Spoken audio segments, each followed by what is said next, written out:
നമസ്കാരം. നിയമസഭാ തെരഞ്ഞെടുപ്പിൽ പൂഞ്ഞാറിലെയും പാലായിലെയും എൻ.ഡി.എ സ്ഥാനാർത്ഥികളായ പി.സി. ജോർജും ഷോൺ ജോർജും തോൽവി ഭയക്കുന്നതായി സൂചന. സഭയ്ക്കും മെത്രാന്മാർക്കും ദീപിക പത്രത്തിനുമെതിരെ ആഞ്ഞടിച്ചാണ് ആദ്യം ഷോണും പിന്നീട് പി.സി. ജോർജും രംഗത്തെത്തിയത്. സഭയ്ക്ക് വേണ്ടെങ്കിൽ സഭയെയും വേണ്ടെന്ന് വയ്ക്കേണ്ടി വരും. ചിലർക്കായി വിടുപണി ചെയ്യുന്നവർ സഭയിലുണ്ട്. സഭയ്ക്കെതിരെ ആഞ്ഞടിച്ച് ആദ്യം രംഗത്ത് വന്ന ഷോൺ ജോർജ് പറഞ്ഞു. സഭയ്ക്ക് ബി.ജെ.പി വിരുദ്ധ നിലപാടാണെങ്കിൽ തിരിച്ചും നിലപാട് മാറ്റേണ്ടി വരും. ചിലർക്കായി വിടുപണി ചെയ്യുന്നവർ സഭയിലുണ്ട്. ദീപിക പത്രവും ആ നിലപാടാണ് സ്വീകരിക്കുന്നത്. കെ.സി. വേണുഗോപാലിനെയും ജോസ് കെ മാണിയെയും കൊണ്ട് സഭയ്ക്ക് എന്ത് പ്രയോജനമുണ്ടായി?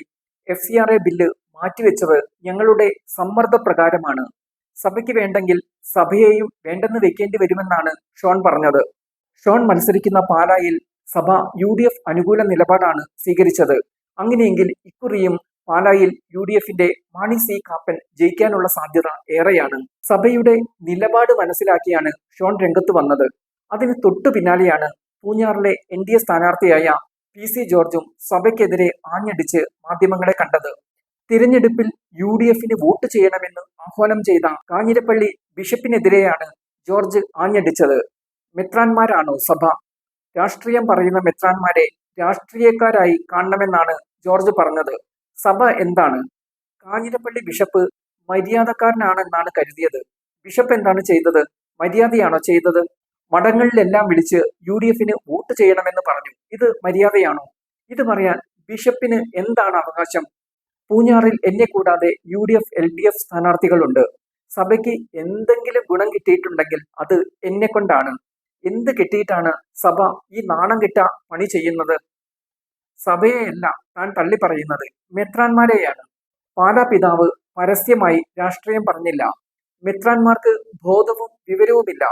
FCRA നിയമം കൊണ്ടുവരുന്നതിൽ ആർക്കാണ് ഈ വിഷമം? പണം വരുമ്പോൾ അതിന്റെ കണക്ക് കൊടുത്താൽ എന്താണ് കുഴപ്പം? കത്തോലിക്ക സഭയ്ക്ക് ഒരു കുഴപ്പവും ഉണ്ടാവില്ലെന്ന് കേന്ദ്ര ആഭ്യന്തരമന്ത്രി അമിത്ഷാ തന്നെയാണ് പറഞ്ഞത്. കേന്ദ്രമന്ത്രി കിരൺ റിജിജുവും ഇതേ കാര്യം തന്നെയാണ് വ്യക്തമാക്കിയത്. എന്നിട്ടും ഇവന്മാർ എന്തിനാണ് കുരയ്ക്കുന്നത്? ഇവരുടെ മനസ്സിലെല്ലാം നാറിയ രാഷ്ട്രീയമാണ്.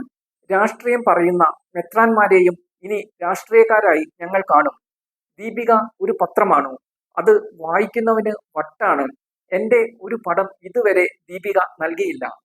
തന്തയ്ക്ക് പിറക്കാത്തവന്മാരാണ് ദീപിക നടത്തുന്നത്.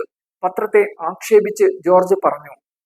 പാലായിലും പൂഞ്ഞാറിലും NDA പ്രതീക്ഷകൾ അസ്തമിക്കുകയാണെന്ന സൂചനയാണ് ജോർജിന്റെയും ഷോണിന്റെയും ആഞ്ഞടിക്കലിൽ തെളിയുന്നത്.